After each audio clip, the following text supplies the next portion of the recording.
Takror va takror aytaman, korrupsiya davlat taraqqiyotiga to'siq bo'ladigan, adolat va qonun ustuvorligini izdan chiqarayotgan, jamiyatda ishonch muhitini zaiflashadigan eng jiddiy tahdiddir. Korrupsiyaga yo'l qo'yish esa islohotlarimizga xiyonat desak bu to'g'ri bo'ladi. Xiyonat korrupsiya bilan agar biz korrupsiyaga yo'l qo'ysak, bu illatga qarshi kurashish bo'yicha 2026-yilda favqulodda holat e'lon qilamiz. 26-yil mana shu masalalarga favqulodda holat korrupsiyaga qarshi e'lon qilmasak, mana aytgan raqamlarga erisha olmaymiz. Dunyo hamjamiyati bizga ishonishni sekinlashtiradi. Yana bir marta mana shuni aytayapman. Barcha idoralar compliance va korrupsiyaga qarshi ishchi nazorat mas'ul o'rinbosarlari yangidan lavozimi joriy etiladi. Hisob palatasining vakili faoliyati yo'lga qo'yiladi. Har bir idoraga kirib boraman. Qanday og'ir bo'lmasa ham har bir idoraga kirib ko'zimizni moshtak ochib, kimgadir yoqmasa ham aytamiz bu gaplarni. Tizimimiz ancha eskirib qoldi. Shuning uchun yangi tizim joriy qilamiz mana shu korrupsiyaga qarshi.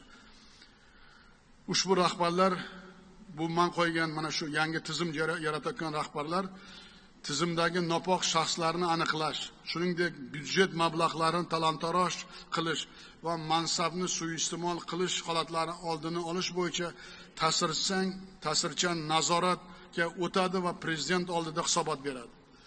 Ana shu bu yil favqulodda tizimda yangi qonunlarni ishlab chiqarishda, yangi tizimimizda g'ovligini inobatga olib, mana shu yana bir marta islohotlarimizga xiyonatligini inobatga olib yangi tizim joriy qilyapmiz.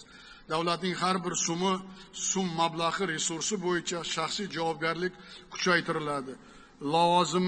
Lavozimim, unvonim menga hech kim tegmaydi deganlar adashadi O'zbekistonda. Adashadi. Qonun oldida hamma teng. Ichki ishlar, prokuratura, soliq, bojxona, moliya, bank, yirik davlat kompaniyalari, vazirlar va hokimlar bir so'z bilan aytganda bironta idora va tashkilot nazoratda chetda qolmaydi.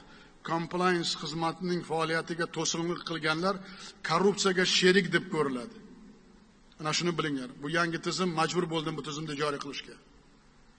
Qulog'imga ko'p gaplar kelyapti.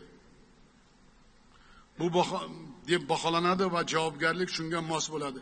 Prezident administratsiyasi compliance xizmati bu tizimning 1-yanvardan boshlab barcha davlat idoralari va tashkilotlariga ishga tushirilib, jilovni mahkam qo'lga olsin.